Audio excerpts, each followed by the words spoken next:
Hi, it's me again with Corel Tips and Tricks, part 3 of this sequential numbers at a click of your mouse. So I'm going to make a clock phase, and I just temporarily put these in here. I've got my 1 selected. If you didn't watch part 1 and 2, you need to watch them. I'm going to hit S1. Let me try that again. Hit my number.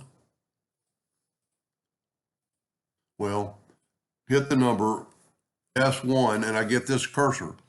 Now, it would probably help if you zoomed in, but look at that. I mean, I'm getting it pretty close without zooming. You can't really zoom in, like right now because you've got this macro running, but you could get it pretty close. And this would just help you.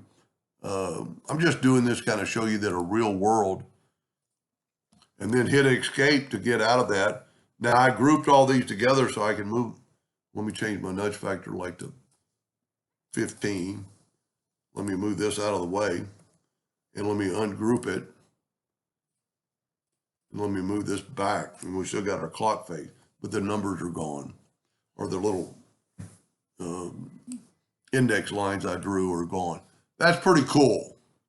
Now, there's probably a more accurate way, but I was just trying to show a real life, real working scenario and how this macro is such a big deal.